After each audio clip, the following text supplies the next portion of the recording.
বাংলাদেশ বলে নয়, পাকিস্তান বলে নয়, যে কোনো দেশ যদি মনে করে যে আমার ভারতবর্ষকে দখল করবে, আমার মনে হয় তারা স্বপ্ন দেখছে।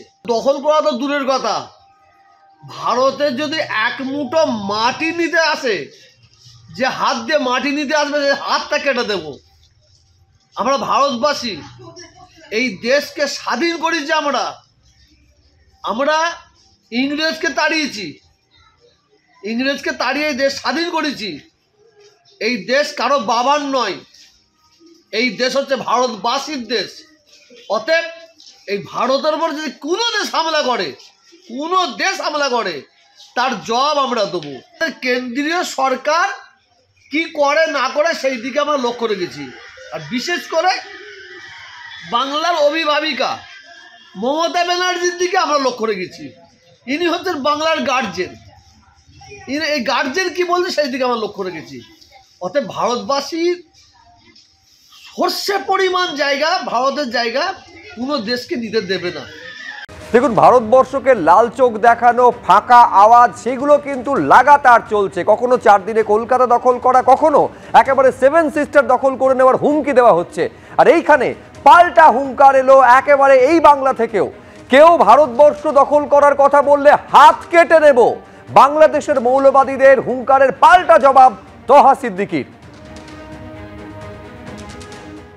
ফের মৌলিক অধিকার লঙ্ঘন, বাংলাদেশের জেলেই বন্দী সন্ন্যাসী।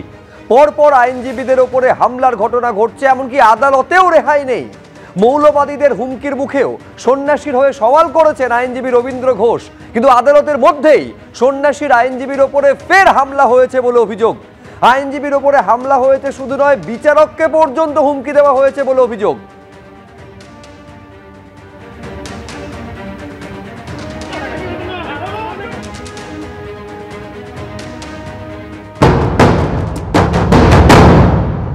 মানুষের অধিকারের প্রশ্নে আমরা সর্ব জায়গায় বিচরণ করি।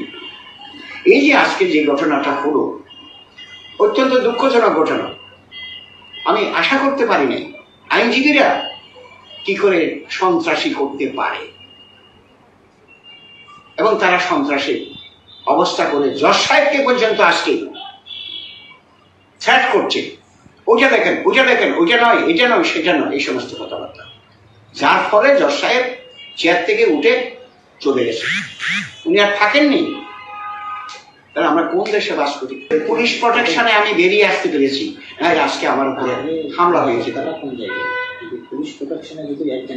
এবং কোর্টের মধ্যে ছিল পুলিশ প্রশাসন, আমাকে প্রোটেকশন দিচ্ছিল। যদি আজকে পুলিশ প্রশাসন না থাকতো তাহলে তো আজকে আমি মনে হচ্ছে আমার জীবন এখানে শেষ ফুরিয়ে যেত।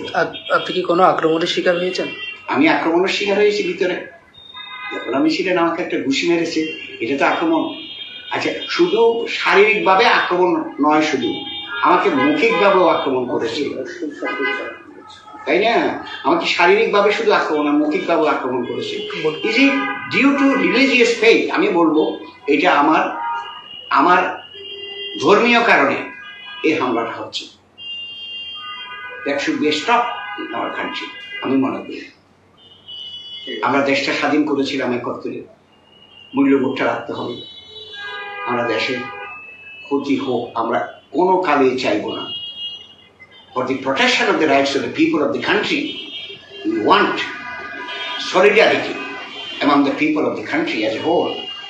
এটা আমাদের মূল কথা।